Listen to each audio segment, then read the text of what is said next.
Kalau mengikut kami punya prinsip, kami tidak mutambadil lah, cukup. Kami tidak mutambadil lah, cukup.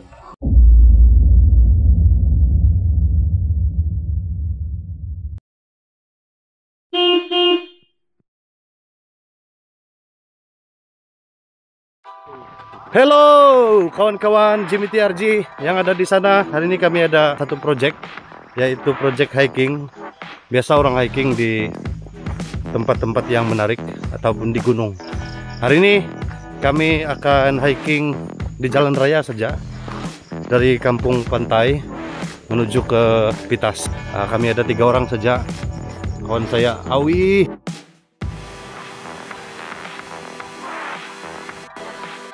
dan juga Olig.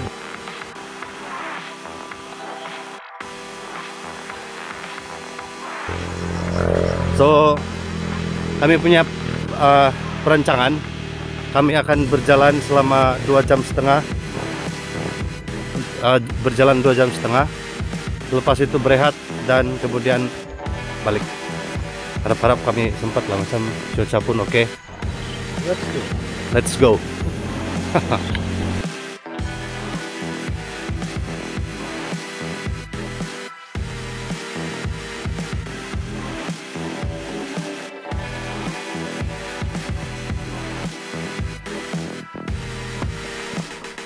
Masih ada bulan. Jam 10 semuanya bumi. Kalau nak pindah kakak lebaran. Mentang not, lokasinya di gambar. Mas sekarang aku udah putih.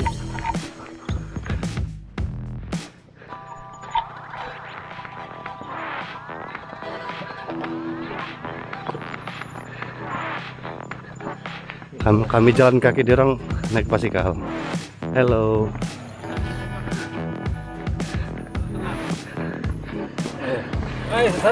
Sarap. Kami baru sampai 2 km selepas 30 menit. Baru limpas Kampung Lihing lah. Kalau yang tertanya-tanya kenapa Kampung Lihing, datang kamu di sini. Banyak ini lihing di sini. Confirm, kamu tidak rugi. Oke. So nanti sampai di Jembatan Pias kita akan on balik. Takut habis cas baterai, Pak. Oke, lama lagi perjalanan.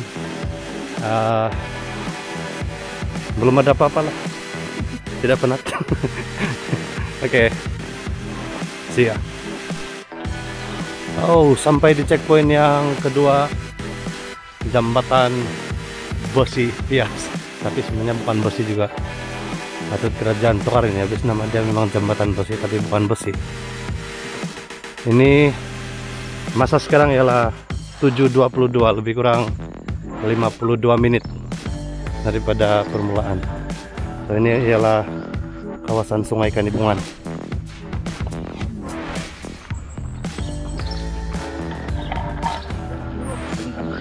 Kami masih steady. Lembayan kasih. Lama ada kereta di belakang.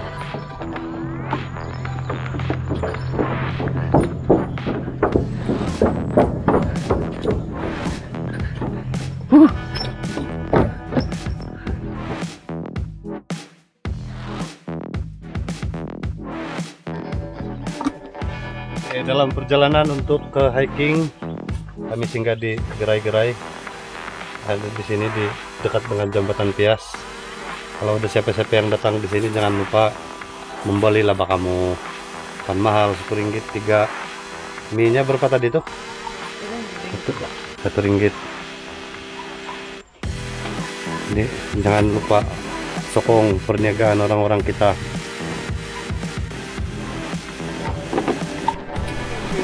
Rupa-rupanya di sini kita berjumpa dengan Blackpink Kanibungan. Lambai dulu. Jadi bila lagi project yang baru kamu mau buat nanti? Mungkin selepas mungkin seminggu dari sekarang kita akan buat syuting yang baru dengan tajuk lagu Nunu Nana. Oh, dari Nunu. Kumpulan JC. Oh, Nunu Nana. Nah, buat sekarang ini kita orang masih training lagi untuk mencari step dia. Kamu 2 orang saja? 2 orang juga. tidak tambah ahli.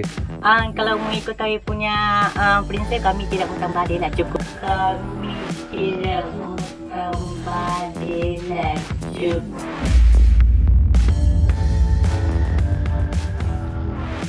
Kami bicara cukup lah, kami dua orang pun dah tahu macam hebat juga lah dia tengok. Tidak harapan lah aku masuk dengan begini. Repo kamu terperlu repo. Baru harapkan saya mau masuk wah yang Blackpink kan ibungan tapi tidak dapat. Rupa-rupanya dirang mau 2 orang saja. So saya ucapkan selamat Baju Jaya untuk project yang akan datang. Thank you. Oke, bye bye.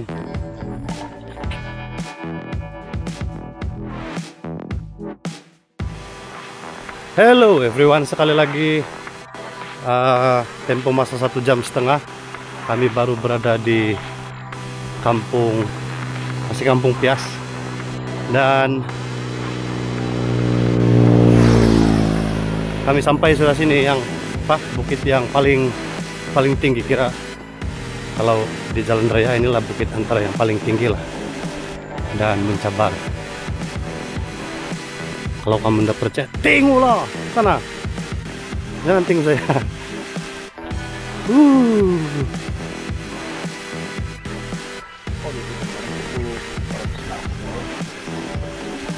Nampak. Ini buktinya. So 10% ras ketinggian.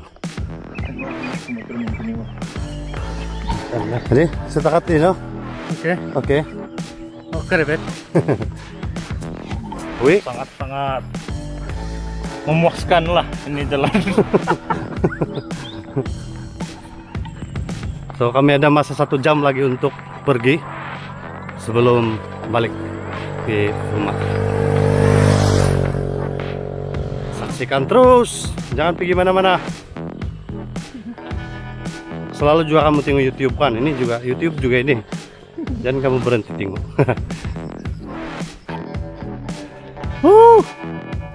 Gila. Boleh tahan.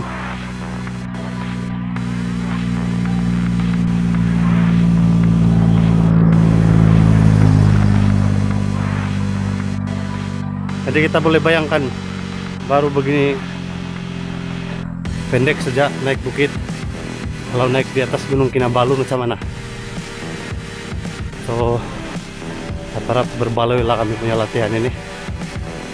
Tuh Siawi, dia tidak terlibat ini naik gunung, tapi menyahut cabaran dia kasih kawan kami.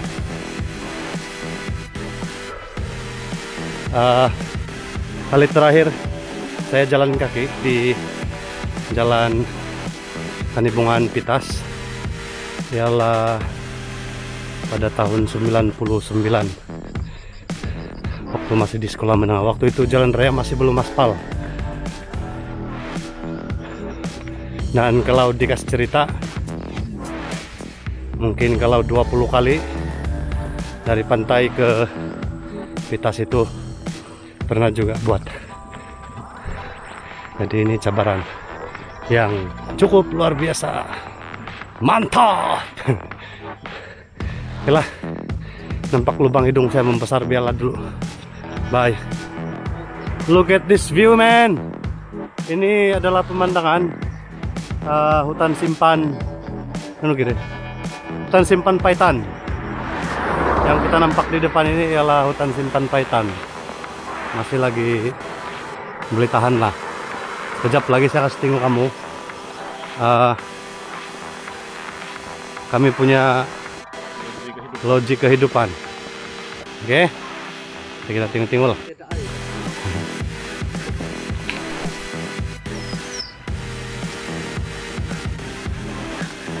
Tapi menyenggah sekejap lah. Tengok, kami punya logi yang memberikan kehidupan.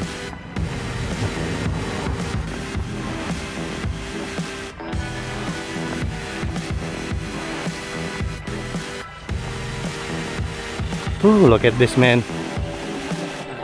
Oh, ada burung.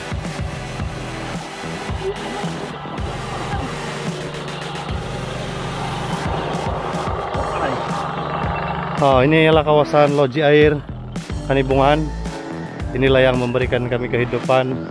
Syukur juga saya nampak macam ada perubahan sedikit, macam ada pengorekan berlaku di sini. Jadi ada banyak air. Sebelum ini memang agak ada masalah sedikit. Terima kasih Jabatan Air, terima kasih pada pekerja-pekerja loji Jabatan Air Kanibungan.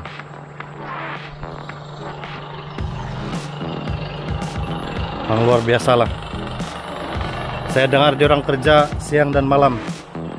Kalau waktu kemarau hari itu diorang kerja overtime sampai jam 3 pagi, jam 4 pagi, hanya untuk memberikan perkhidmatan kepada kami. Semoga terus sukses.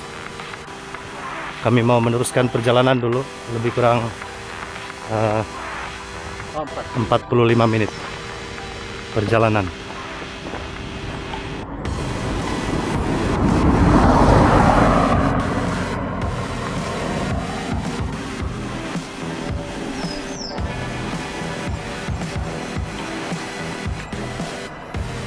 Kawasan jalan raya di sini pun sedang dalam pembinaan semula. Yang baru korek lebih kurang 1 bulan sudah, cuma belum ada progres lagi lah.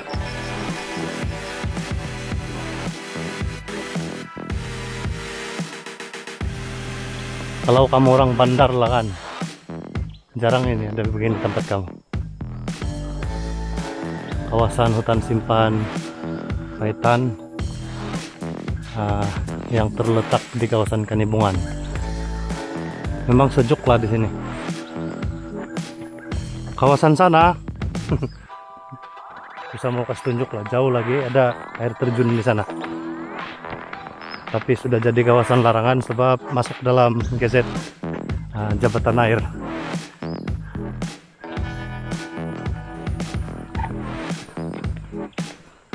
Kalau kamu di sini sekarang kamu boleh dengar itu dia punya bunyi-bunyi burung, termasuk burung kami 3 orang.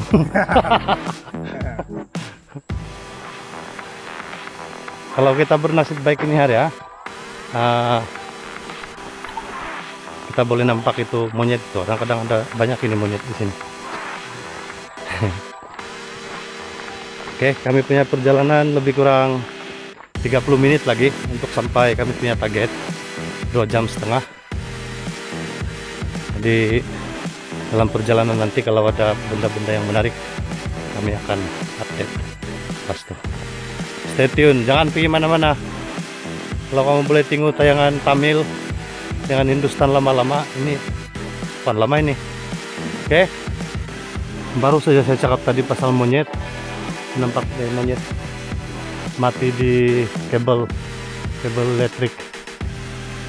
Tidak ngam dia punya nasib bahasa itu. Kasihan juga lah, silap landing. Kalau ada nasib kita boleh nampak juga ini akan ada monyet yang masih hidup lah. Kalau tidak, itu saja nasib kita itu tuh tadi yang tuh yang lekat.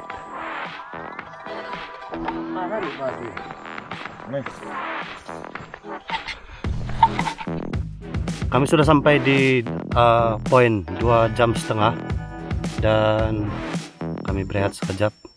Begini keadaan. Yawi pun ada di sana. Si Olik pun ada di sana. Kaki dia melecit. Tidak apalah. Keset baru. Jadi sementara kami sedang berehat, saya macam tertarik juga untuk komen sedikit pasal Eli Suryati lah, yang mencadangkan apa? Dia kata di sini pemilik saluran YouTube perlu dikenakan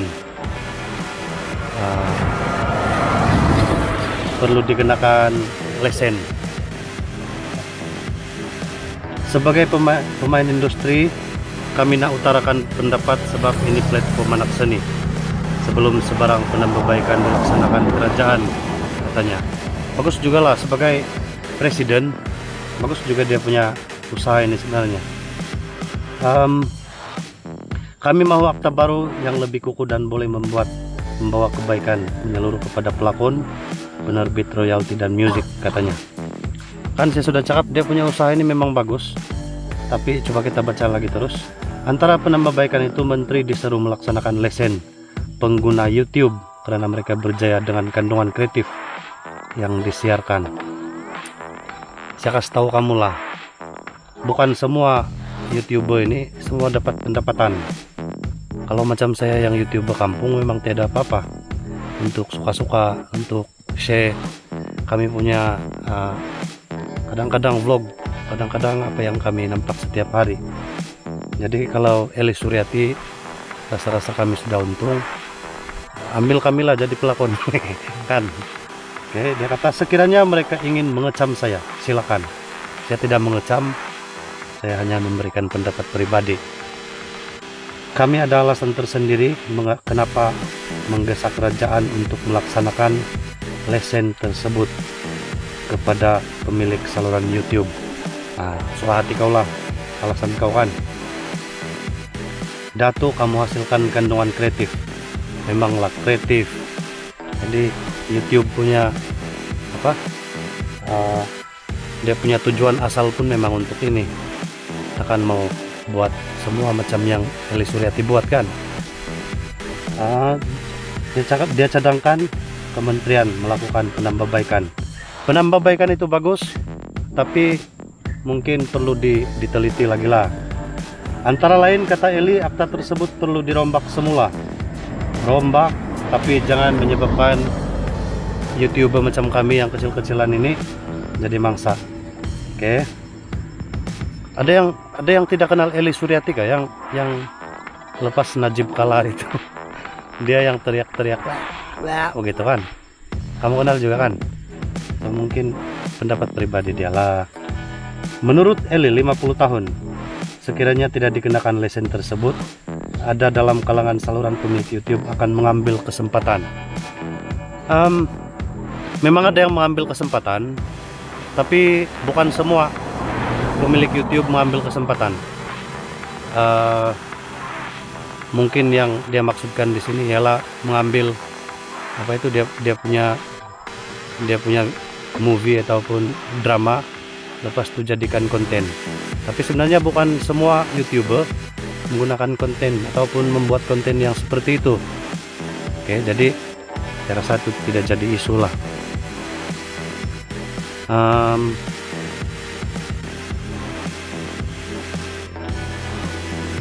Apalagi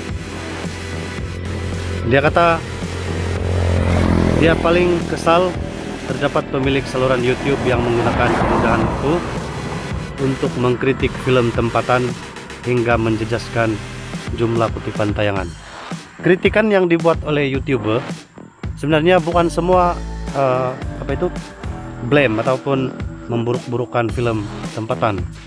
Ada juga di antara kritikannya YouTuber yang sebenarnya memberikan impact yang besar juga kepada kemajuan ataupun view film-film dan juga drama film tempatan.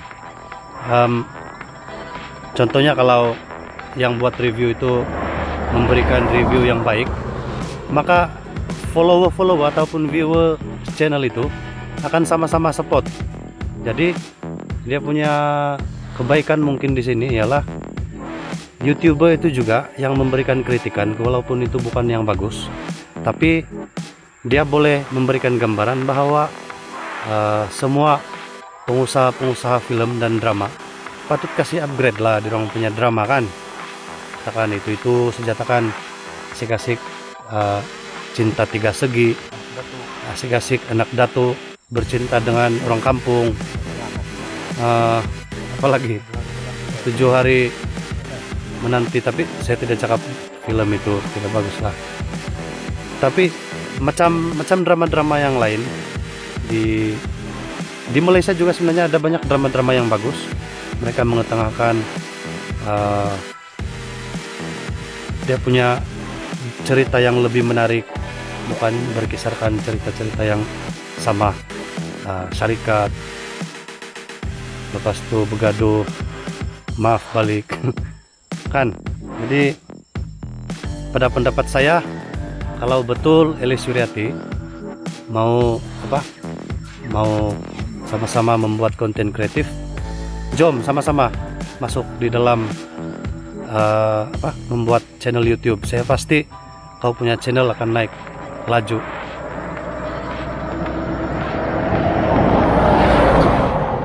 Macam di Indonesia sebenarnya, macam sekarang ini Indonesia penyanyi-penyanyi handalan seperti Judika, Ari Lasso, Ahmad Dhani, semua diorang buat channel YouTube. Sebab waktu PKP ini ada ramai orang yang tidak dapat buat konten-konten ataupun tidak dapat buat film dan tidak ada project nyanyian dan sebagainya. Bila diorang buat konten YouTube, diorang juga sama-sama dapat rasa keseronokan untuk buat konten kreatif. Jadi Eli Suryati rasa-rasanya jangan hadkan kita punya creativity hanya dengan pembikinan film dan drama. Oke, so itu saja. Sementara kami berehat ini, kami mau makan kue. Itu sajalah mendapat ringkas daripada YouTuber kampungan macam saya. Oke, so kawan-kawan, jangan lupa untuk terus bersama-sama di dalam konten hari ini. Sebab sekejap lagi kami akan balik dan kami akan singgah makan di satu tempat yang ada di bukit sana. Alright, see ya.